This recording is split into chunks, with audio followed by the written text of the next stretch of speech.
Hello नमस्कार दोस्तों, स्वागत है आप सभी का एक बार फिर से उत्कर्ष नर्सिंग क्लासेज के इस ऑनलाइन प्लेटफॉर्म के ऊपर, जहां पे हम आप लोगों के लिए लेके आए एक और नई सफलता की कहानी, हमारे सफल रसगुल्ले की जुबानी।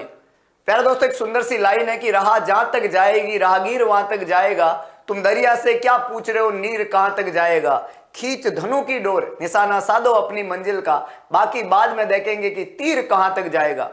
जब आप चाह रखते हो सफल होने की, तो सफलता कब मिलेगी ये मैटर नहीं करती है। और इस बात को प्रूव किया है आज के हमारे इस रसगुल्ले ने, जिसने इस एग्जाम को क्रैक किया है। तो कौन है आज हमारे साथ में और कैसे इन्होंने इस एग्जाम को क्रैक किया है, सब कुछ मैं बताऊंगा। तो आज हमारे साथ में हरमनजीत, जो कि पंजाब से बिलोंग करते हैं। स्वागत है हरमनजीत आपका उत्कर्ष के इस ऑनलाइन प्लेटफॉर्म के ऊपर। Thank you, sir. Thank you very much. First of all, it's an honor for me कि मैं I was interviewed by you. So thank you so much. और thank you Utkarsh team, all the faculty members जिनकी वजह से आज मैं rank हासिल कर पाई हूँ। Thank you Aman. Thank you तो so much सब sir कि आप जी, तो सबसे पहले हरमनजीत, हम ये जानना चाहेंगे कि आप कहाँ से बिलोंग करते हैं। वैसे पंजाब से आप बिलोंग करते हैं, ऐसा मुझे कुछ आइडिया है। आप कहाँ से बिलोंग करते हैं, आपने जो है अपना ग्रेजुएशन कहाँ से कंप्लीट किया है? तो मैं गुरदासपुर, एक स्मॉल डिस्ट्रिक्ट है पंजाब में, तो वहीं से बिलोंग करती हूँ। और मैंने अपना graduation government medical college Amritsar से किया है। ओके, तो आपने अपना जो ग्रेजुएशन कंप्लीट किया है और उसके बाद में आपने जो है नॉर्थ सेट का प्रिपरेशन किया है, या आपने ग्रेजुएशन करते हुए नॉर्थ सेट का प्रिपरेशन किया है? सर नहीं, मेरा पहला ड्रीम कुछ और था, फिर बाद में शिफ्ट होके मैंने नॉर्थ सेट की तरफ गई हूँ। पहले अच्छा। मुझे फॉरेन का था ऑब्सेशन, तो वो मैंने टाइम वेस्ट किया अपना, उस नहीं हो पाया किसी कारण की वजह से। तो फिर मैंने 2023 में अगस्त में, टू बी एग्जैक्ट 12 अगस्त 2023 में मैंने अपना जो स्टार्ट किया अपना नॉर्थ सेट का प्रिपरेशन। और उत्कर्ष की वजह से और आपकी नॉर्थ सेट की सीरीज की वजह से मेरा पहला भी क्लियर हो गया था, बट पहले में मेरा रैंक थोड़ा दूर था और अनरिजर्व कैटेगरी की वजह से होने से मुझे नहीं मिला। तो अभी सेकंड अटेम्प्ट में मेरा क्लियर हो गया है। ओके, तो हमन, जब आप प्रिपरेशन कर रहे थे, आप कोई गोल लेके चल रहे थे एनीवे, और जब आपने नॉर्थ सेट के प्रिपरेशन की शुरुआत की, सबसे पहला मेरा प्रश्न जो हर बच्चों से रहता है कि हरमन पहले तो नहीं जानते थे उत्कर्ष के बारे में, राजू सर के बारे में। तो वो पहला दिन मैं जानना चाहता हूं कि आपको कैसे आप उत्कर्ष से कनेक्ट कैसे हुए? तो जब मैंने शुरू किया तब नॉर्थ सेट की सीरीज जो है वो बहुत ज्यादा हाइप पे थी। तो रैंडमली सर्च करने में मुझे सबसे पहले रिजल्ट आपका ही मिला, तो मैंने सर्च कर लिया। मुझे अच्छा लगा आपके पढ़ाने का तरीका, आप बेसिक से शुरू करते हैं, प्रॉपर रैशनल देते हैं। तो फिर मैंने कंटिन्यू किया आपकी क्लासेस। तो फिर बीच बीच में देखती थी बट कंटिन्यूटी नहीं थी। ओके। पर बाद में जब मैंने अपना ड्रीम, अपना एम एक कर लिया, फोकस कर लिया, तो फिर मैंने नहीं छोड़ा। मैं अभी भी देख रही हूँ एंड मैं जब तक हो सकेगा मैं देखूंगी, क्योंकि यही लास्ट ऑप्शन नहीं है मेरे पास। ईएसआईसी का भी आपकी वजह से क्लियर हुआ, thank you so much sir. Thank तो यू। अभी उसका रैंक तो नहीं पता, बट होप तो कि अच्छा ही हो। तो अभी गुड। ये किया है, अभी रेलवे का एग्जाम पड़ा है, वो भी मैं अपनी सीरीज देख रही हूँ। क्या और बात, जीएमसीएच का आने वाला है, तो क्या बात है। तो मल्टीपल टारगेट्स, मल्टीपल तरीके की प्रिपरेशन और कंसिस्टेंसी। हरमनप्रीत, आपने इस एग्जाम को दिया, पहला एग्जाम आपने दिया, तब आपने क्वालिफाई तो कर लिया था, रैंक ज़्यादा अच्छा नहीं था, तो आपको एम्स अलॉट नहीं हुआ। दूसरा एग्जाम जब अब इस बार आपने दिया, बहुत ज़बरदस्त रैंक के साथ में हो आप। और इस एग्जाम में जब आपने रैंक निकाल लिया है, तो क्या खास था एग्जाम देने का, पैटर्न क्या था? मतलब प्रीलिम्स के पेपर में आपका कितना अटेम्प्टिंग रहा, मेंस के पेपर में आपने कितना अटेम्प्टिंग किया, और क्या वो चीज थी जिसको आपने फॉलो किया इस एग्जाम को देते हुए? जब पहला जो मैंने दिया, जब मैंने फर्स्ट अटेम्प्ट किया था प्रीलिम्स पे, तो बहुत अच्छे स्कोर थे। लेकिन मेंस में जो मेरी गलती थी, मैंने अटेम्प्ट नहीं किया। मैंने 78 अटेम्प्ट किए थे, लेकिन जो जिस बच्चे का हाईएस्ट स्कोर था तो उसका 79 था। तो जब मैंने देखा आई वाज प्रीटी श्योर कि हो जाएगा, बट जब रिजल्ट आया तो वो नहीं, पसंद नहीं आया, या देखा, अपनी गलती देखी, तो फिर पता चला कि अटेम्प्टिंग में मेरे को प्रॉब्लम थी, फिर मैंने और बच्चों की बातें सुनी, इंटरव्यूज देखी, तो उन्होंने जो बताया कि अटेम्प्ट वो भी करना होता है जिसपे आपको डाउट है, 50-50 हो। राइट। तो मैंने वो नहीं किया, पहले ही मैंने ये किया।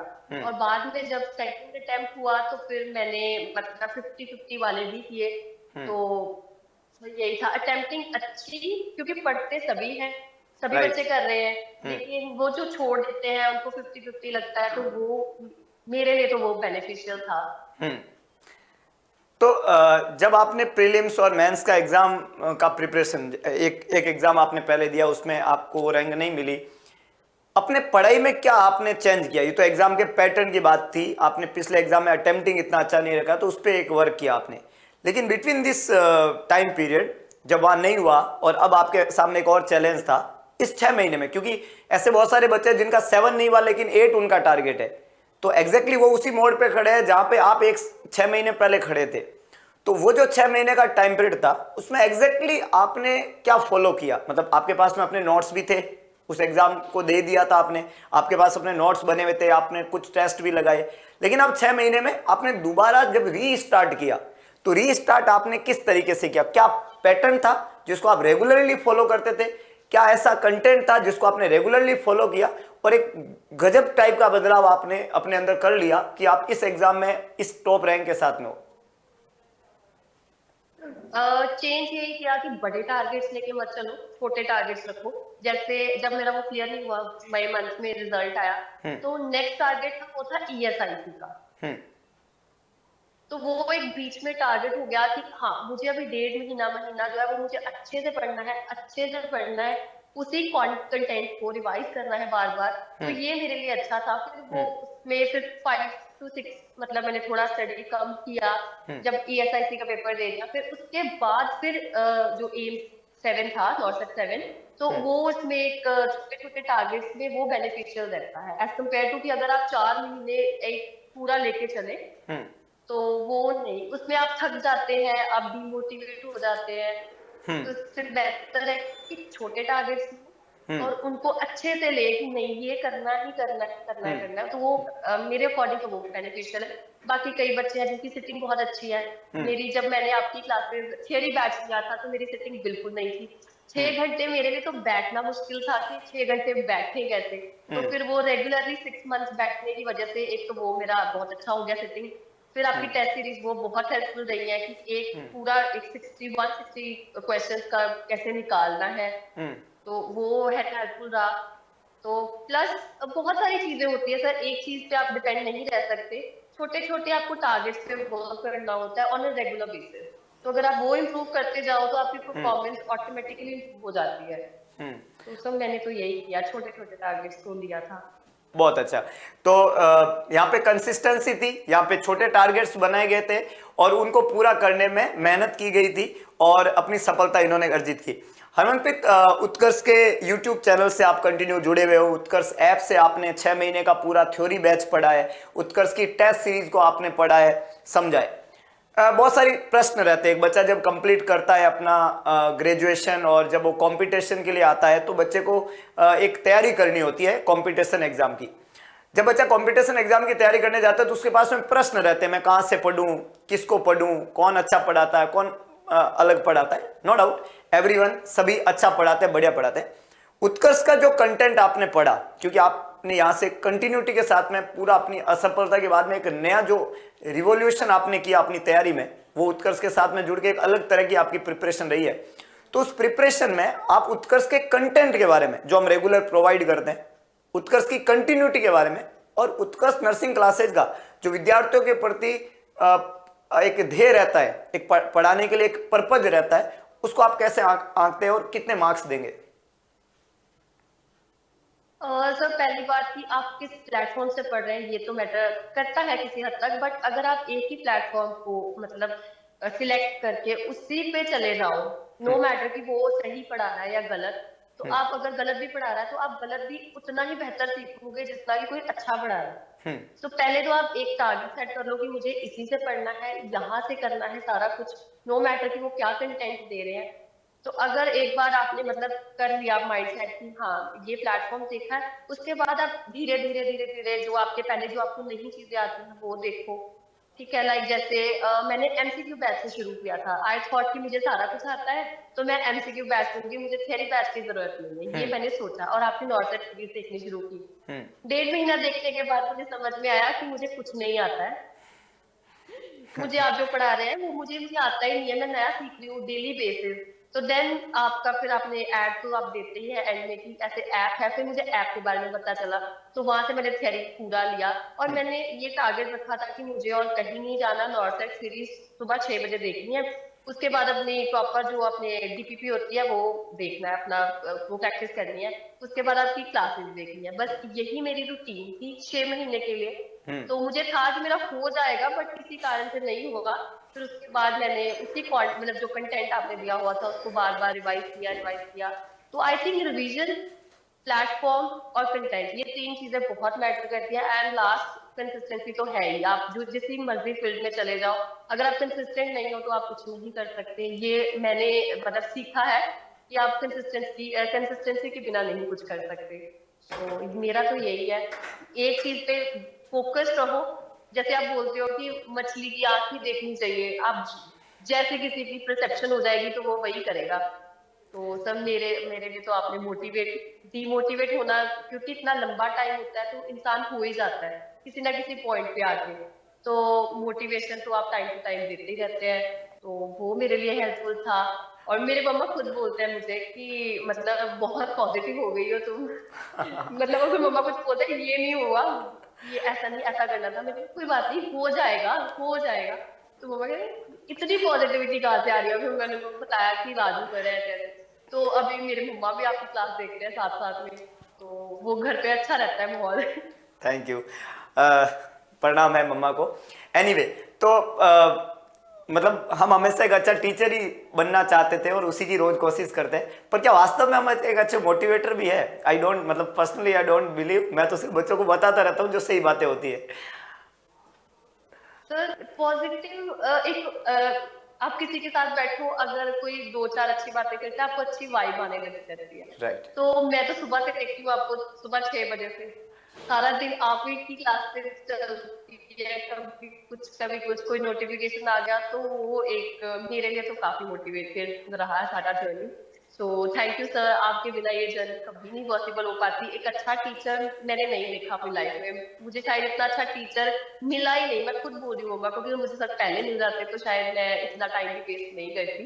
सो थैंक यू, अगर आप थैंक यू। बाद में मिले हैं। बट अच्छा रहा मेरा जर्नी आपके साथ 1 साल का पूरा, इवन 1.5 साल का अब तो होने वाला है। मैं कंसिस्टेंट नहीं थी पहले बट अभी तो मैं कंसिस्टेंट ही हूँ आपके साथ जुड़ी हुई। Thank you. हम पे हमारा जो उत्कर्ष का प्लेटफॉर्म है, हमने हर एग्जाम ओरिएंटेड हमेशा काम किया है। आपने देखा होगा जब ईएसआईसी का एग्जाम था तो यूट्यूब के थ्रू, ऐप लाइव में अलग अलग बैचेज के थ्रू क्लासेस, थ्योरी पढ़ाना, एमसीक्यूज पढ़ाना, यूट्यूब के ऊपर कंसिस्टेंटली लगातार रोज क्लास लेना, प्लस उसके बाद में मैराथन क्लासेस लेना। और इसके अलावा भी नॉर्थ सेट के एग्जाम्स आते हैं, आरआरबी के एग्जाम्स अभी जो रिसेंटली बच्चों को हम तैयारी करवा रहे हैं, गुजरात का जो एग्जाम्स है, मतलब हम हर एग्जाम ओरिएंटेड बच्चों के लिए हर जगह काम करते हैं। चाहे वो यूट्यूब का प्लेटफॉर्म हो, चाहे वो हमारा ऐप के अंदर कोर्सेज हो, जो पेड कोर्सेज रहते हैं, ऐप के अंदर बेस्ट टेस्ट सीरीज हो, इसके अलावा भी मतलब offline batches, live from classroom batches, Utkarsh हर जगह से बच्चे को जोड़ना चाहता है, जोड़ने की कोशिश करता रहता है, ताकि बच्चा जहां पढ़ना चाहे उसका जो जगह है, जो सुटेबल उसके लिए प्लेस है, वहां वो अपने आप को मतलब पढ़ के एग्जाम के लिए कॉन्फिडेंट कर सकता है। तो उत्कर्ष की जो ये कोशिश रहती है हमेशा स्टूडेंट को लेके, हरमन उसको कैसे आंकते हैं? तो मेरे लिए तो अच्छा है, मैंने मतलब सोचा नहीं था तो अभी तो हो गया।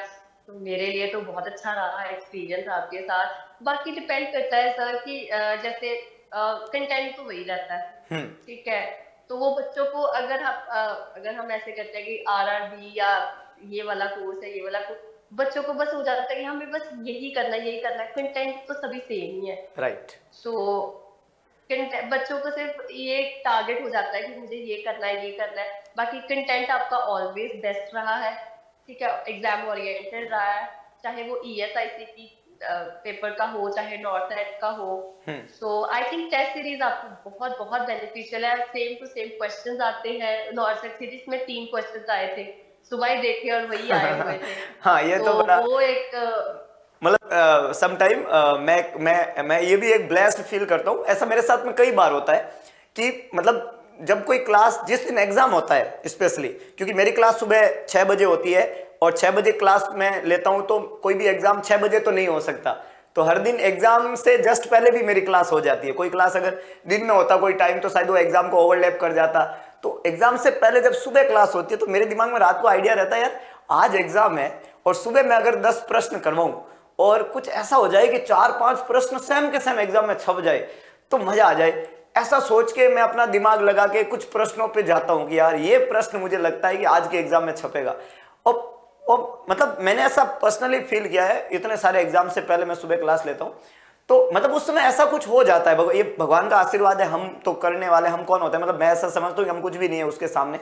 ये उसका आशीर्वाद है, ये बच्चों का प्यार है, ये उसका आशीर्वाद है कि बच्चों को उस दिन एग्जाम से पहले जा तू और ये पढ़ा के आ जा, और डेफिनेटली वो बच्चे के लिए मददगार होगा। और ऐसा कई बार मैंने पर्सनली फील किया है। तो this is only special thanks to भगवान रामचंद्र कि वो इतना ब्लेस्ड है हमारे ऊपर, हमारे बच्चों के ऊपर। उनकी इतनी मदद एग्जाम से जस्ट पहले वो करवा देता है। बस ये बना रहे, और मैं तो ऐसा चाहता हूं कि वो ऐसा दिमाग के अंदर डाल दे धीरे धीरे कि एग्जाम से पहले मैं पूरा पेपर ही करवा दूं।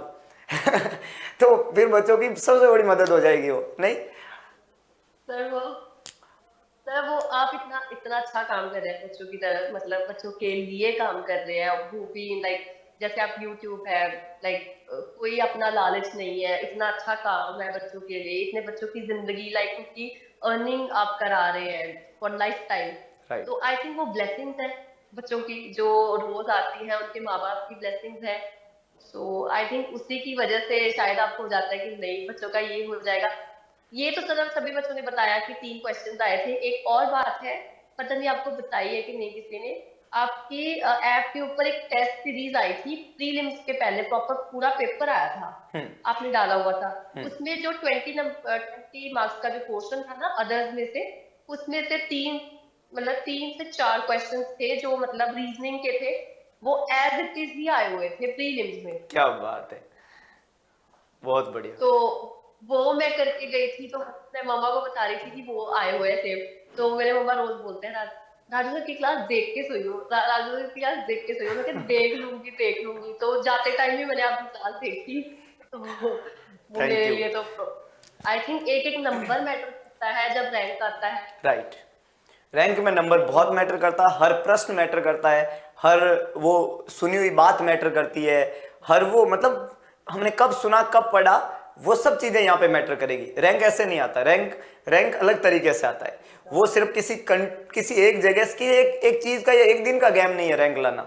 रैंक लाना बहुत लंबी मेहनत का। इसीलिए मैं हमेशा, बच्चे तो बहुत सारे सेलेक्ट होते हैं, लेकिन मैं जब कनेक्ट होता हूं और जब मैं उन बच्चों को मेरे सभी बच्चों के सामने ले जाता हूं, जैसे हमारे इंटरव्यू का पर्पज भी मैंने आपको बताया था कि इंटरव्यू का हमारा जो पर्पज रहता है वो कि जो बच्चा सेलेक्ट नहीं हुआ है और वो भी चाहता है होना, वो भी रैंक लाना चाहता है, तो रैंक वाला बच्चा उस चीज को अच्छा विश्लेषण करता है। जैसे आपने इतनी सारी बातें विश्लेषण की हमारे प्लेटफॉर्म से, हमारे पढ़ाने के पैटर्न से, फिर आपने अच्छी अच्छी चीजों को आत्मसात करते हुए उनको अपनाया, उनको इंप्लीमेंट किया और एक अच्छा रिजल्ट यहां पे दिया। जिस दिन एग्जाम का रिजल्ट आया शाम को और तकरीबन 4-1 बजे का वक्त था, हरमनप्रीत ने को कहीं से पीडीएफ मिला होगा, उन्होंने पीडीएफ खोला होगा, अपना रोल नंबर डाला होगा। आप कहाँ थे और जैसे ही आपका रैंक जो भी आपको मिला, तो सबसे पहले किसको ये इंफॉर्मेशन बोली आपने? तब मैं और मेरे मदर घर पे अकेले थे, तो मेरी तबीयत नहीं ठीक थी, मुझे सर्दी हो गई थी। तो मैं मतलब रेस्ट कर रही थी, मैं रेस्ट करके उठी, तो मैं ऐसे फोन चेक कर रही थी, मम्मा बैठे हुए थे। तो मैंने कहा मम्मा रिजल्ट आ गया। तो माय मदर वाज लाइक कि चल चल पहले ना तू कुछ खा ले, कि सो गई थी ऐसे, कुछ खा के फिर देखियो। तो मैंने पहले देखा नहीं, मैंने 5 to 10 मिनट्स थोड़ा अपने आप को प्रिपेयर किया कि अगर नहीं हुआ तो कोई बात नहीं, मतलब 6 महीने है और मेहनत कर लेगी, बट इट्स ओके। मतलब ये नहीं है कि एंड ऑफ द वर्ल्ड है। तो वो अपने आप को मेंटली प्रिपेयर करना बहुत जरूरी था मेरे लिए, क्योंकि मैं इस बात में बहुत ज्यादा होपफुल थी कि हो जाएगा। तो वो मेंटल प्रिपरेशन किया देखने से पहले। रिजल्ट मैंने निकाल लिया था बट अपना रैंक नहीं दिखा था कि क्या है। तो जब मैंने रैंक देखा, मतलब मेरे मम्मा साथ में बैठे हुए थे, मम्मा कहते हैं कि क्या कितना रैंक आया, मैंने कहा 170। तो वो एक फीलिंग है, तो वो इमोशन है, शायद वो वर्ड्स में नहीं आ सकती कि लाइफ टाइम के लिए आप, आपके पेरेंट्स को लगता है आप सेटल हो गए हो।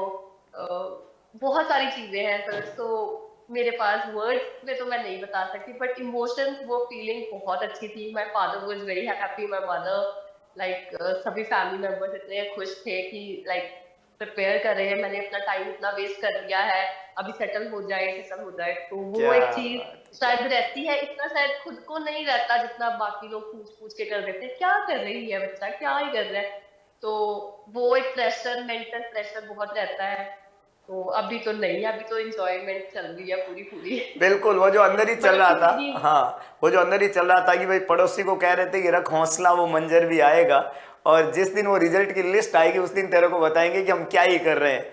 तो वो क्योंकि हम जब मेहनत करते हैं तो हम पे कोई बिलीफ नहीं होता है, कोई मतलब मैं ऐसा समझता हूँ कि मेरे से सिर्फ बच्चा जो कनेक्ट होता है, हर बच्चा इस तरह की बात बोलता है, सर क्या ही होगा, कब तक हौसला रखें, कब वो मंजर आएगा। तो मैं कहता हूँ देखो, तुम लोग हो और मैं हूं, और हम हार नहीं सकते, और ये तो मेरा वादा है, क्योंकि काम एक दिन में लोगे, एक दिन जरूर होगा, और वो मंजर आएगा, क्योंकि हमने हजारों बच्चों के मंजर देखे हैं, उनका आया है, प्यासे के पास में चलकर समंदर आया है, और थक के बैठने की जरूरत किसी को नहीं होती है। जब तक आप थक के नहीं बैठोगे और मंजिल की तरफ बढ़ते जाओगे, सफलता आपको जरूर मिलेगी। ये कहानी सब तमाम सुनने वाले बच्चों को ये समझनी है कि आज हरमनप्रीत अपने वर्ड्स जो शेयर कर रहे हैं, अब देखो, आप सबकी ऐसी कहानी है, लेकिन इस कहानी में ये दिन अभी तक बाकी है, जो दिन आज देख रहे हो आप हमारे साथ में, इस बच्ची का, ये दिन आप सभी का आना है। लेकिन वो किस दिन आएगा उसकी डेट फिक्स नहीं होती है, वो सिर्फ आप ही लोग डिसाइड करोगे अपनी मेहनत के थ्रू। तो अपनी मेहनत में कमी मत लाना, असफलता सिर्फ चुनौती होते हैं, उसको स्वीकार करो, जहां कमी रह गई उसमें सुधार करो, और जब तक सफल ना हो जाओ, नींद चैन को त्यागो तुम। ये संघर्ष का मैदान है, इसको छोड़ मत भागो तुम। कुछ किए बिना ही जय जयकार नहीं होती, और कोशिश करने वाले की कभी हार नहीं होती। अगर आपने मन से कोशिश की है, हरमनप्रीत को देखो, ये आपके सामने लाइव एग्जांपल है बच्चों, आप इनके वर्ड को सुनो, इनके शब्दों को सुनो। मैं कैमरे के पीछे बहुत सारे बच्चों को रोज पढ़ाता हूं, लेकिन कैमरे के सामने वो बच्चे आते हैं जो रैंक लेके आते हैं, और इनके पास में इतने सारे वर्ड, क्या क्या चल रहा है घर में देखो। एक मदर का विश्वास एक टीचर पे डेवलप हो गया बच्चे से ज्यादा। एक माँ कहती है कि सर की क्लास देखेगी नहीं देगी, ये क्योंकि माँ उस सब्जेक्ट को जानती भी नहीं है, लेकिन उसका बिलीफ सिस्टम देखो कि उसने रोज देखा है उस प्लेटफॉर्म को, उस टीचर को देखा है, और उसका विश्वास है कि ये जो बंदे कर रहे हैं काम, ऐसा अगर मेरा बच्चा पढ़ लेगा तो वो असफल हो ही नहीं सकता। तो हम ब्लेस्ड है कि हम उस माँ का आशीर्वाद पा चुके हैं, और मैं ऐसा समझता हूं कि माँ दुनिया का सबसे बड़ा योद्धा होती है, और उसका आशीर्वाद अगर मिल जाए तो उसके छोटे छोटे बच्चे कभी भी नहीं हार सकते। हम उसके बच्चे हैं, हम सफल जरूर होंगे। तो सभी बच्चे इसी मेहनत को बनाए रखें।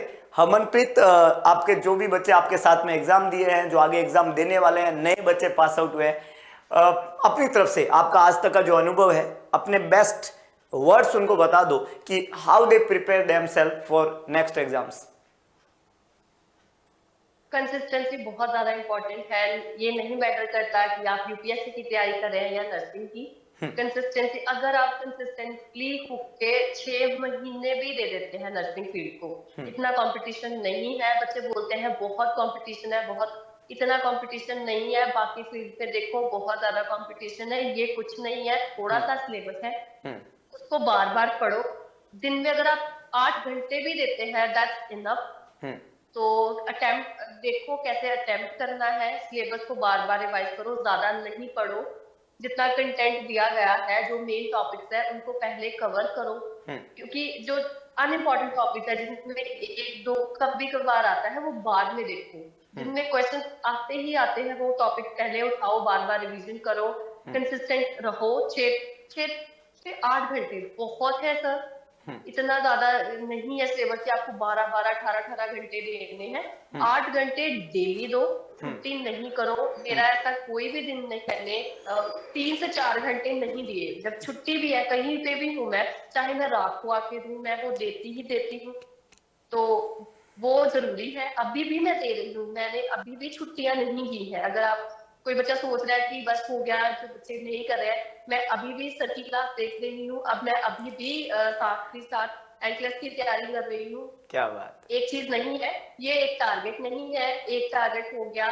क्या होगा इससे आगे भी बहुत टाइम है, साथ साथ कुछ करते रहो, आपकी ग्रोथ अच्छी रहेगी। और कुछ नहीं है, अगर कोई ये सोच रहा है कि बहुत बड़ा ड्रीम है, कुछ नहीं है। अगर आप कंसिस्टेंट हो, अगर आप डिटर्मिन्ड हो, तो हो जाता है, सब हो जाता है। बस किसी की सुननी नहीं है, फोकस रहो, पुट योर ब्लाइंडर्स ऑन। बस अपना लक्ष्य देखो और अपना काम करो, किसी की सुनने की जरूरत नहीं है कोई क्या बोलता है, क्योंकि कोई आपके दिल से नहीं कर रहा है, कोई आपकी कंडीशन नहीं जानता है। आप कितने लेट हो, आप 4 साल लेट हो, 5 साल लेट हो, नहीं मैटर करता। अगर आप अंडर 30 हो तो प्रिपेयर कर दो, 6 महीने से भी हो जाएगा। क्या बात है। तो बहुत अच्छी बात बोली कि बर्फ को पानी में बदलने में वक्त लगता है, ढले हुए सूरज को निकलने में वक्त लगता है। हिम्मत रख, थोड़ा और जोर लगा, किस्मत के जंग लगे हुए दरवाजे को खुलने में वक्त लगता है, और कई बार वक्त को बदलने में भी वक्त लगता है। इसलिए रख यकीन, जो तूने कहा कर दिखाएगा, गरजे जो बादल बरसने में वक्त लगता है। तो अपना समय दो, कंसिस्टेंसी बनाओ। अगर आप कंसिस्टेंट है, आप चीजों को समय देंगे, हरमनप्रीत का कहना है कि असफलता आपको मिलेगी नहीं, वो आपको दबे पांव भाग जाएगी आपकी लाइफ से, क्योंकि आपकी लाइफ में सिर्फ सफलता के अलावा कुछ नहीं बचेगा पीछे। तो सिर्फ आप ही हो जो उसको भगा सकते हो, असफलता वाले बीज को हटा सकते हो अपनी जिंदगी से, और सफलता का एक नया पौधा जो है वो आपकी लाइफ में बो सकते हो। हरमनप्रीत, सुबह 6 बजे रोज उठ जाते थे आप? तो कभी पहले तो बहुत मुश्किल थी, पर अब मैंने ना आपकी एक वीडियो देखी थी। पहले मैं बाद में देखती थी वीडियो, बट फिर मैंने आपकी एक वीडियो देखी थी जिसमें आपने बताया था कि मेरी मदर, मतलब हमारे घर पे मेरी मदर सबसे पहले उठ जाते थे। राइट। तो मैंने कहा कि अगर, मतलब अगर कोई लेडी उठ के अपना अपना घर का काम कर सकती है सुबह उठ के, तो मुझे तो अपनी सारी जिंदगी, मतलब मैं सोच रही हूँ कि मुझे अर्न करना है, मेरा कर्म है ये, तो मैं क्यों नहीं उठ सकती। तो राइट। सर फिर मैंने उठना शुरू कर दिया। लगता है पहले 5-10 मिनट, बट फिर वो जब क्लास शुरू हो जाती है, थोड़ा फ्रेश हो जाते हो, तो फिर नहीं लगता, फिर ओके लगता है सारा कुछ। राइट। तो सी जेट, वो आज भी, हरमनप्रीत आपने बात में मतलब बड़ी ईमानदारी से, तो आज भी वो मेरे से पहले उठती है, एंड आई सरप्राइज। मेरे लिए मतलब उठने का जो पर्पज है कि मैं उसको देख के कि हाउ इट पॉसिबल, मतलब इस उम्र में भी जब उनको इतना कोई नीड ही नहीं है उठने का, and see get up and मेरे से पहले नहा लेती है मेरे। और जबकि मुझे तो सारे काम करने, मेरे ऑफिस के काम करने, मेरा कोचिंग के काम, लेकिन उनका तो ऐसा कोई है ही नहीं, टारगेट्स इतने सारे। तो ये कंसिस्टेंसी मैंने उनसे बहुत, मतलब मैं ऐसा कहूँ मेरी सेल में भरी हुई है ये कंसिस्टेंसी उनकी तरफ से। So this is things. तो हमें ये बातें हमेशा ही अच्छा फील करवाती है, या हमें करने के लिए मजबूर करती है, कि जैसा आपने इस बात को बहुत अच्छे से समझा। और आज मैं बात जरूर मम्मा को शेयर करूंगा, है ना, कि हमारा बच्चा जो है आपकी बात को सुन के जो है, क्योंकि हमारी बात तो सुनना एक अलग बात है, लेकिन उनकी बात को सुन के आगे एक बच्चा जो है वो रैंक के साथ में सेलेक्ट हुआ। तो thank you, and thank you to मम्मा। नाउ अगला जो इंपॉर्टेंट है हरमनप्रीत, कि अब जब आप सेलेक्ट हो चुके हो, आपके टारगेट्स अच्छे हैं, आपने एक टारगेट अचीव किया, आगे एग्जाम्स की और तैयारी कर सकते हो। आपका जो ड्रीम है कुछ और करने का, फॉरेन की तरफ रुख करने का, एनक्लेक्स को क्रैक करने का, बहुत सारी बातें। आई पर्सनली बिलीव जो ये कंटेंट है you have to apply it, इसको और थोड़ा अच्छा बनाओ, थोड़ा इसको आप और मॉडिफाई करेंगे तो आप डेफिनेटली उस गोल को भी अचीव कर लेंगे जो आपके गोल्स इसके अलावा और है। तो all the very best for your great success. आपके पूरे परिवार को ऑल दी बेस्ट। उत्कर्ष परिवार की तरफ से आपको बहुत बहुत बधाई। उत्कर्ष नर्सिंग क्लासेज हमेशा विद्यार्थी हित में काम करता रहेगा। आप लोगों के शब्द हमें बहुत ज़्यादा मोटिवेट करते हैं और कुछ अच्छा और बढ़िया करते रहने का।